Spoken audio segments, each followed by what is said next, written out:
Assalamualaikum warahmatullahi wabarakatuh. Bertemu lagi dengan aku Arinani Purwati di channel Maharan Purwa. Oke teman-teman, apa kabar semua di luar sana? Semoga kalian sehat-sehat selalu. Dan bertemu lagi di video selanjutnya. Oke, kemarinnya sempat membahas akhirnya aku pergi ke bidan kan ya. Sekarang mungkin aku akan melanjutkan pertama kalinya akhirnya aku untuk memutuskan USG, memeriksa atau make sure memfixkan kehamilan aku. Yang direkomendasikan Bu Bidan memang selanjutnya aku disuruh untuk USG. Oke, jangan kemana-mana, tonton terus videonya sampai habis. Buat kalian yang belum subscribe dulu, dan nanti like, comment, dan subscribe bagi yang belum. Oke, sekarang kita mulai ke videonya. Nah, jadi pertama kali hal yang aku lakukan bersama suami gitu ya, akhirnya kita memilih salah satu klinik yang ada di kota Bandung. Dan itu pun kita cari rekomendasi dari teman-teman kita atau memang yang udah berpengalaman gitu. Mungkin ada masukan yang dokternya bagus, terus agak murah gitu kan ya, karena kan memang mau make sure dulu aja gitu kan, jadi kita emang belum yang mencari fokus banget buat sampai nanti gitu. Jadi yaudah deh kita fixkan di satu klinik itu gitu ya, di kota Bandung ada.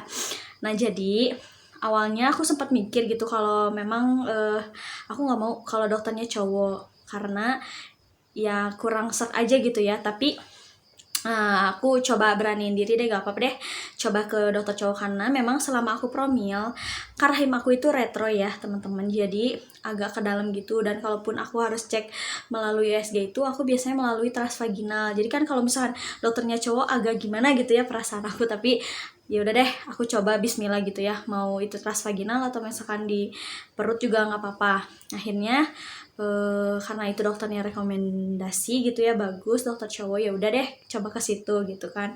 Nah ternyata pas pertama kali kita datang aja lah ya, terus registrasi seperti biasa, ditanya sudah positif kah atau kayak gimana gitu-gitu. Nah pas pertama kali masuk, si suami aku harus bilang gitu kalau misalkan aku itu selama promil itu transvaginal, tapi kata dokter ya udah nggak apa-apa, nanti kita cek dulu aja. Terus aku ditanya sudah telat kayak gitu, udah positif, udah tes pack, sudah kapan terakhir haid gitu kan.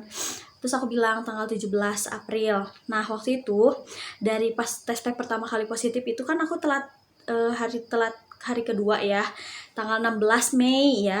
Nah aku seminggu kemudian pergilah ke dokter kandungan itu sekitar tanggal 25 kalau nggak salah ya, tanggal 25 kan, tanggal 18-nya aku ke bidan. Setelah itu langsung seminggu kemudian dari tanggal 16 aku ke USG, ke dokter kandungan.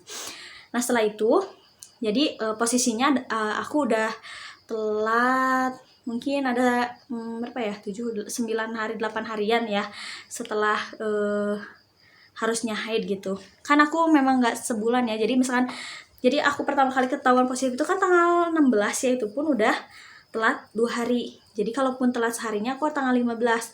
Nah sedangkan kalau hitung 30 hari itu dari tanggal 17 ke tanggal 17 lagi. Nah tapi aku di aplikasi tanggal 15 itu udah telat sehari, karena siklus haid aku adalah 28 hari gitu, pendek 28 hari. Jadi pas tanggal 16 itu hamil 30 hari kan, berarti itu 29 hari siklus aku.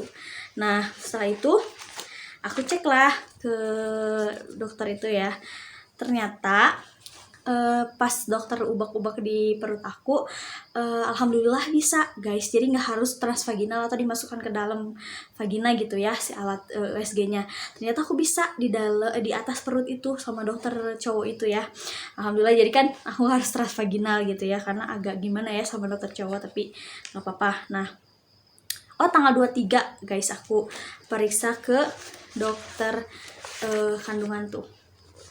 Nah hasilnya kayak gini guys tuh. Jadi waktu di USG pertama kali, alhamdulillah sudah ada nih kantungnya tuh, kelihatan kan? Ternyata alhamdulillah aku udah ada kantung kehamilannya udah positif di dalam rahim. Karena kata dokter kalaupun udah positif, tapi kalau misalkan belum ada kantungnya itu belum didiagnosa positif ya, karena takutnya kehamilan itu terjadi di luar kandungan atau brightening oven gitu, pokoknya kalian cari tahu ya, ada BO namanya. Nah, setelah diperiksa ternyata aku itu hamil 5 minggu guys. Nah, kantung kehamilannya positif. Kehamilan melalui intrauterin, aku nggak paham itu apa, tapi guys janinnya belum terlihat karena memang baru ada kantungnya aja. Tapi alhamdulillah itu udah lega banget di aku, karena oh alhamdulillah nih, berarti aku hamilnya normal, ada di dalam rahim gitu. Alhamdulillah banget, udah ada tuh kantungnya, tadi kan udah lihat tuh, kecil banget nih guys, yang ini ya, alhamdulillah ada seperti itu. Nah, lalu dokter menyarankan aku untuk datang 2 minggu kemudian, dan dokter bilang kalau misalkan di 2 minggu kemudian itu harus sudah ada janinnya, seperti itu. Jadi kalau USG pertama kali sih aku belum kelihatan janin, cuman kantongnya doang. Itu pun biasanya kadang ada juga orang yang belum kelihatan kantungnya juga kalau misalkan seminggu setelah telat haid, tergantung orangnya lagi, balik lagi ke masing-masing lagi. Nah, terus apa sih yang dokter kasih ke aku? Aku kan waktu itu masih konsumsi yang ifolik ya, yang asam folat. Jadi dokter bilang punya vitamin ya, aku bilang punya dong, punya dok, Blackmores yang ifolik yang asam folat. Oh kata dokter, yaudah habisin aja yang itu, nanti kalau misalkan periksa selanjutnya akan diresepkan, katanya kayak gitu. Terus apa lagi ya, udah sih kalau misalkan ke dokter pertama itu aja. Hasilnya alhamdulillah aku ada kantungnya guys, kayak gitu. Nah guys, paling segitu dulu kelanjutan video aku yang pertama kali USG ya, karena memang informasinya hanya segitu sih. Mungkin nanti aku lanjutin selanjutnya, USG selanjutnya seperti apa hasilnya ya teman-teman. Pokoknya stay tune terus di video aku. Terima kasih yang sudah selalu tonton sampai habis, subscribe, like video aku. Terima kasih sekali. Pokoknya ditunggu ya video selanjutnya. Oke, aku pamit ya. Assalamualaikum warahmatullahi wabarakatuh. Bye.